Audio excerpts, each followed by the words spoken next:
नमस्कार दोस्तों, स्वागत है आप सभी का एपेक्स के इस लर्निंग वर्ल्ड में। मैं हूं रमन कुमार और आप हैं मेरे साथ इंग्लिश लैंग्वेज के एक बेहतरीन कॉन्सेप्ट में। आप लोगों का बहुत बहुत स्वागत है इंग्लिश लैंग्वेज के इस बेहतरीन कॉन्सेप्ट में जिसका नाम है नाउन कंपाउंड। जी हाँ दोस्तों, आज हम लोग सीखने वाले हैं नाउन कंपाउंड के एक दूसरा कॉन्सेप्ट। पहला कॉन्सेप्ट मैंने आप लोगों को ऑलरेडी बता रखा है, इसी चैनल पे उस पहले कॉन्सेप्ट का वीडियो डला हुआ है। अगर अभी तक आप लोगों ने वो वीडियो नहीं देखा है तो जा कर के उस वीडियो को ज़रूर देखें और अपने दोस्तों के साथ शेयर ज़रूर करें और इस चैनल को ज़रूर सब्सक्राइब कर ले, क्योंकि यह चैनल आप लोगों को इंग्लिश लैंग्वेज के कॉन्सेप्ट को बेहतरीन करने में मदद करेगी। तो चलिए दोस्तों, आज का जो नाउन कंपाउंड है उसका दूसरा कॉन्सेप्ट सीखते हैं। जैसा कि मैंने आप लोगों को बताया है कि आज का जो हमारा हेडिंग है वो है noun compound. Noun compound noun compound मैंने बताया था कि नाउन कंपाउंड, पहले कंपाउंड क्या होता है, दो या दो से अधिक वर्डों से मिला हुआ ऐसा वर्ड हमेशा कंपाउंड कहलाता है। जब दो या दो से अधिक वर्ड आपस में मिलता है तो नाउन कंपाउंड कहलाता है, और वही कंपाउंड जब नाउन के तरह काम आ जाता है तो वो नाउन कंपाउंड कहलाता है। इससे पहले के वीडियो में एक स्टूडेंट ने यह क्वेश्चन किया था कि कंपाउंड नाउन कितने प्रकार के होते हैं, तो कंपाउंड नाउन 3 प्रकार के होते हैं। खैर, उसको थ्योरेटिकली हम लोग आगे जाके जानेंगे। अभी जो हम लोगों का मेन कॉन्सेप्ट है वो ये देखना है कि नाउन कंपाउंड किस तरह से आपके एग्जामिनेशन में आता है। जैसा कि मैंने आप लोगों को पहले क्लास में बता रखा है कि जब दो नाउन आपस में मिल करके एक कंपाउंड नाउन बनाता है तो उसका प्रयोग हम किस तरह से करते हैं वो मैंने आपको ऑलरेडी पिछले प्रीवियस वीडियो में बता रखा है, तो जा करके उस वीडियो को ज़रूर देखिएगा। आज का जो टॉपिक है उसका दूसरा नंबर कंपाउंड है जो हम लोग सीखने वाले हैं। दूसरा कंपाउंड कैसा होता है कि हमारे पास एक नाउन होता है और इस नाउन के बाद एक प्रेपोजिशन होता है। हमारे पास नाउन होता है, नाउन के बाद एक प्रेपोजिशन होता है और फिर से एक नाउन होता है, और इसी तीनों वर्ड से मिला करके एक कंपाउंड नाउन बनता है। जैसा कि आप देख रहे हैं ध्यान से कि ये एक नाउन कंपाउंड बनाएगा जिसमें 3 वर्ड होंगे। पहला तो होंगे नाउन, उसके बाद प्रेपोजिशन और फिर से एक नया नाउन होगा। ये तीनों मिला करके एक नया नाउन मिलता है। अब ये याद रखिएगा, इसे क्या हम लोग बोलेंगे, नाउन कंपाउंड। नाउन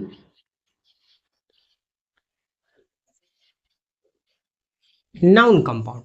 और ये याद रखिएगा कि ये जो नाउन कंपाउंड है, इस नाउन कंपाउंड का जो मीनिंग होता है, मीनिंग जो होता है वो क्या होगा।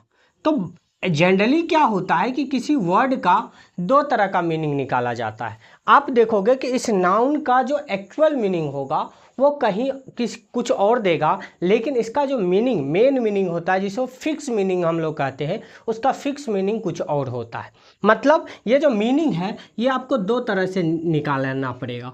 कितने तरीका से? 2 तरीका से। एक होता है एक्चुअल मीनिंग, और एक होगा फिक्स्ड मीनिंग। फिक्स्ड मीनिंग, इसका मतलब ये जो नाउन कंपाउंड है, दूसरा नंबर नाउन कंपाउंड है, ये 2 तरह के मीनिंग निकालते हैं। वो आप देखोगे, एक होता है एक्चुअल मीनिंग और दूसरा होता है फिक्स्ड मीनिंग। हमको कभी भी इस तरह के नाउन कंपाउंड में एक्चुअल मीनिंग को नहीं लेना है। सर क्यों नहीं लेना है? क्योंकि अगर हम एक्चुअल मीनिंग लेंगे तो अर्थ का अनर्थ हो जाएगा। मतलब यहाँ पे हमको फिक्स मीनिंग लेना है। क्या लेना है? फिक्स्ड मीनिंग लेगा। अगर हम बोले एक्चुअल मीनिंग लेना है तो नहीं लेना है। We have to avoid it. मतलब हमको क्या करना है कि इस एक्चुअल मीनिंग को अवॉइड करना है। तो फिक्स मीनिंग कैसे निकाला जाएगा? अच्छा, यहाँ एक बात याद रखिएगा, इस कंपाउंड नाउन में यहाँ पर ही हाइपरनेशन दिया रहता है। हाइपरनेशन क्या होता है? आप देखोगे कि इस बीच में एक हाइपरनेशन का एक सिंबल दिया रहता है, जिससे ये जो एक्चुअल मीनिंग है वो एक्चुअल मीनिंग को अवॉइड करता है, इसका फिक्स्ड मीनिंग होता है। ये कन्फ्यूजन ना हो कि ये तीनों एक साथ हैं, अलग अलग वर्ड हैं। ये बीच में जो हाइफन दिया गया है, इस हाइफन के वजह से हमें ये पता चलता है कि ये जो नाउन कंपाउंड है ये तीनों मिला करके एक कंपाउंड बना रहे हैं। अगर हाइफन हम यहाँ नहीं देते हैं तो ये क्या करेगा कि हमें कन्फ्यूजन में डाल देगा कि ये नाउन कंपाउंड है या तीनों अलग अलग हैं, इसीलिए इसके बीच में हाइफन डाला जाता। और जब आप ध्यान से देखोगे तो इसमें जो पहला वाला जो नाउन होता है, इस कंपाउंड नाउन का मेन नाउन होता है। क्या नाउन होता है? मेन नाउन होता है। तो मुझे उम्मीद है कि आप लोगों को समझ में आ गया होगा। क्या समझ में आया होगा कि नाउन कंपाउंड का ये दूसरा जो कॉन्सेप्ट है उसमें हमें कंपाउंड नाउन इस तरह से दिखाई देते हुए मिलेगा कि सबसे पहले एक नाउन होगा, उसके बाद प्रेपोजिशन होगा और उसके बाद एक फिर से नाउन होगा, और यह तीनों नाउन, प्रेपोजिशन और नाउन मिला करके नाउन कंपाउंड बनाएगा एक। और जब बात करें इसके मीनिंग का तो ये दो तरह के मीनिंग आते हैं, एक तो एक्चुअल मीनिंग आता है और एक फिक्स्ड मीनिंग आता है। बट जब हम बात करते हैं इस कंपाउंड नाउन का तो इसका एक्चुअल मीनिंग हम लोग अवॉइड करते हैं, हम लोग अवॉइड करेंगे। लेकिन जैसे ही बात करते हैं इसका फिक्स्ड मीनिंग का तो हमेशा हम इसका फिक्स्ड मीनिंग लेंगे, क्योंकि ये एक फिक्स्ड स्टेटमेंट होता है। फिक्स्ड स्टेटमेंट में प्रयोग किया जाता है, फिक्स्ड स्टेटमेंट के रूप में प्रयोग किया जाता है। या इससे अच्छा आप ये भी लिख सकते हो कि यह एक फिक्स्ड कंपाउंड होता है। ये फिक्स्ड कंपाउंड होता है, सबसे अच्छा यही वर्ड होगा कि ये एक फिक्स्ड कंपाउंड होता है। अब ध्यान से देखो कि यहाँ पे एक और चीज़ आपको समझना है कि जब नाउन, प्रेपोजिशन, नाउन एक साथ होते हैं तो हम एक्चुअल मीनिंग नहीं निकाल सकते हैं। और चूंकि इस तीनों को एक साथ कहीं भी किसी सेंटेंस में लिखेंगे तो अवॉइड करना होगा कन्फ्यूजन को। इसको दूर करने के लिए हाइफन यहाँ इन दोनों के बीच में डाला गया है, नाउन और प्रेपोजिशन से पहले बीच में, और प्रेपोजिशन और नाउन के बीच में भी हाइफन दिया गया है, ताकि हम लोगों को मीनिंग निकालने में आसानी हो और हम ये पता कर सके कि नाउन, प्रेपोजिशन और नाउन ये तीनों मिला करके एक कंपाउंड बना रहा है, जो कि नाउन कंपाउंड बनता है। तो मुझे उम्मीद है कि आप लोगों को अभी तक इस कॉन्सेप्ट को समझने में कोई तकलीफ नहीं हुआ होगा, कोई प्रॉब्लम नहीं हुआ होगा।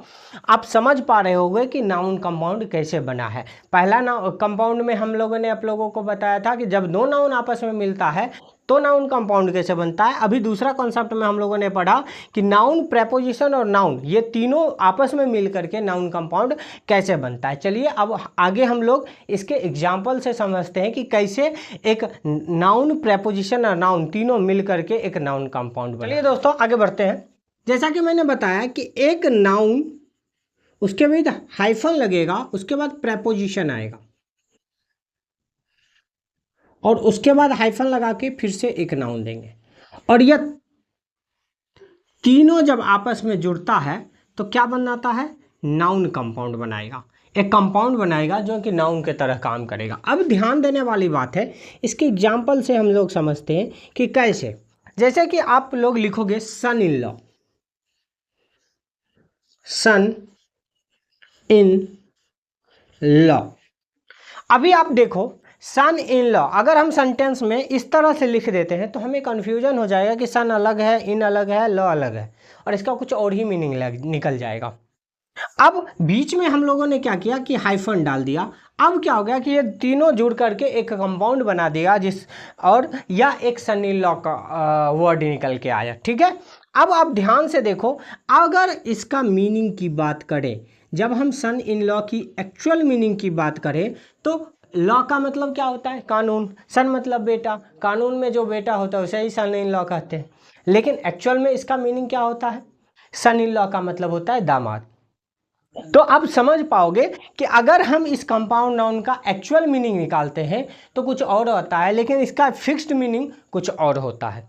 तो मुझे उम्मीद है कि आपको ये समझ में आ गया होगा कि नाउन, प्रेपोजिशन और नाउन मिला करके किस तरह से नाउन कंपाउंड बनाते हैं। अब आइए कुछ और एग्जांपल इसी में ले लेते हैं। Brother in law, brother in law, father in law, father in law, CO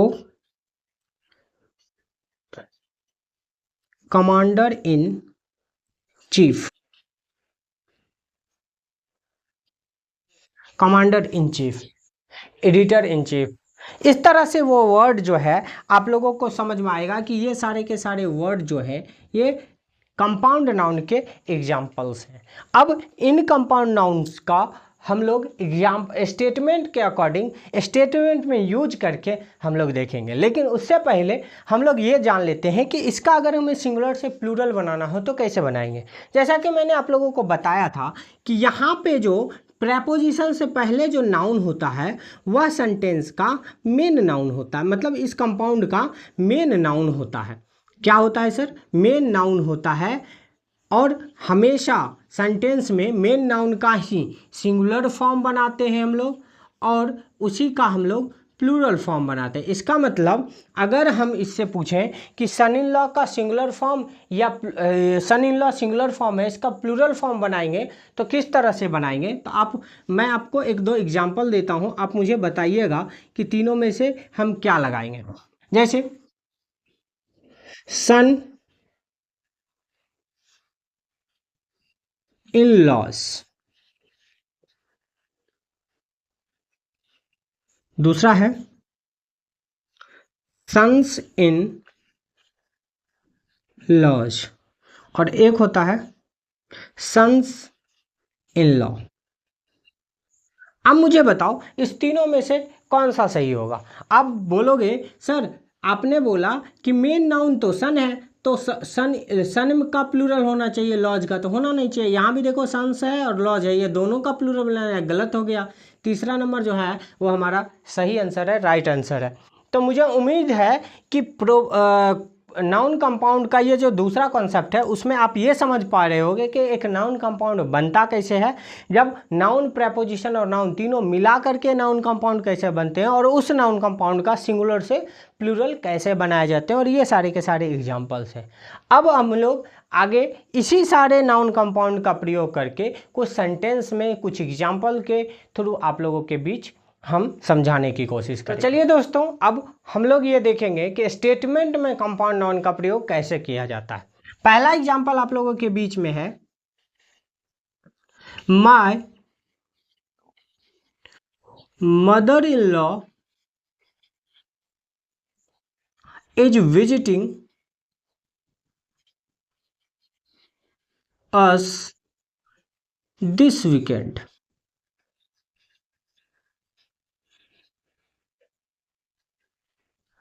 weekend.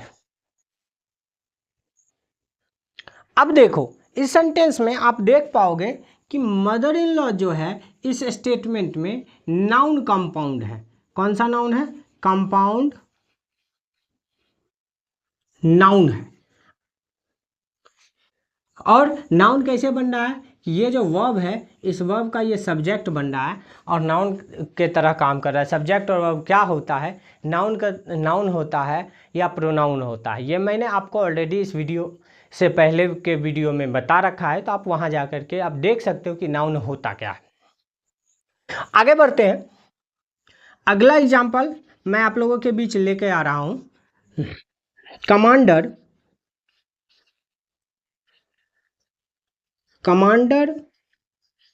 In chief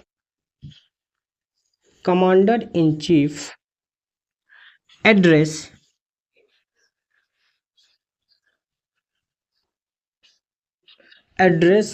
the nation.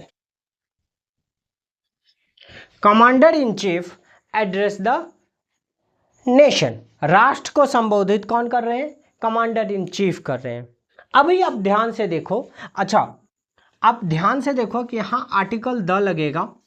मैं आप लोगों को यह भी बताऊंगा कि सेंटेंस में आर्टिकल का प्रयोग कहाँ कहाँ होता है, कब आर्टिकल लगेगा कब आर्टिकल नहीं लगेगा। ये मैं आने वाले टाइम में आप लोगों के लिए वीडियो ज़रूर लाऊंगा। मैंने आपसे प्रॉमिस किया है कि इंग्लिश लैंग्वेज के हर एक टॉपिक, हर एक कॉन्सेप्ट को आपके बीच लेकर आऊँगा। बस मुझे बदले में आप लोगों से सपोर्ट चाहिए। आप लोग इस वीडियो को देखिए और मेरे आने वाले वीडियो को और जो मैंने ऑलरेडी अपलोड कर रखा है उन वीडियो को जितने हो सके अपने दोस्तों के साथ शेयर कीजिए। उसके अलावा मुझे कुछ नहीं चाहिए, बस मैं आप लोगों के लिए नए नए कॉन्सेप्ट को आसानी से सिखाने की कोशिश करूँगा और इसी तरह से आप लोगों के बीच में आता रहूँगा। जैसा कि आप देखिए, the commander in chief address the nation, इसका मतलब है कि राष्ट्र को कमांडर इन चीफ जो हैं वो एड्रेस कर रहे हैं, मतलब संबोधित कर रहे हैं और बता रहे हैं राष्ट्र को। तो आप यहाँ मेन मकसद है हम लोगों को ये जानना कि कमांडर इन चीफ क्या है। सर ये एक नाउन कंपाउंड है। क्या है? नाउन कंपाउंड है।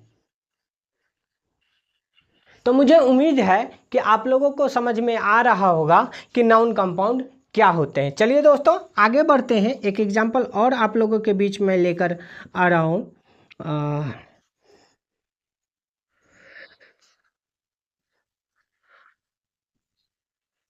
Her sister in law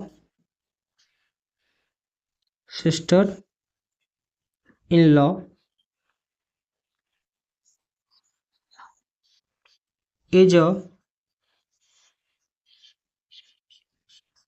skilled, her sister-in-law is a skilled carpenter. अभी देखो उसका जो सिस्टर इन लॉ है वो एक स्किल्ड कारपेंटर है। यहाँ देखो सिस्टर इन लॉ जो दिया गया है ये भी क्या है? एक नाउन कंपाउंड है। नाउन कंपाउंड है। तो मुझे उम्मीद है कि आप लोगों को पूरी तरह से समझ में आ गया होगा कि नाउन कंपाउंड होता क्या है और इसका यूज हम किस तरह से करते हैं। तो इसी के साथ आज का ये वीडियो यहीं समाप्त करते हैं और मुझे उम्मीद है कि आप लोगों को ये वीडियो अच्छे से समझ में आया है। और अगर आपको ये वीडियो अच्छे से समझ में आया है तो इस वीडियो को लाइक, कमेंट और शेयर ज़रूर करें। और इस वीडियो से रिलेटेड या मेरे प्रीवियस वीडियो से रिलेटेड किसी भी प्रकार का क्वेश्चन है तो आप इस वीडियो के कमेंट बॉक्स में ज़रूर लिखें ताकि मैं उस क्वेश्चन का सॉल्यूशन ला सकूं। तब तक के लिए घर में रहिए, सुरक्षित रहिए और इसी तरह से पढ़ते रहिए और सपोर्ट करते रहिए। आज के लिए इतना ही। तब तक के लिए जय हिंद।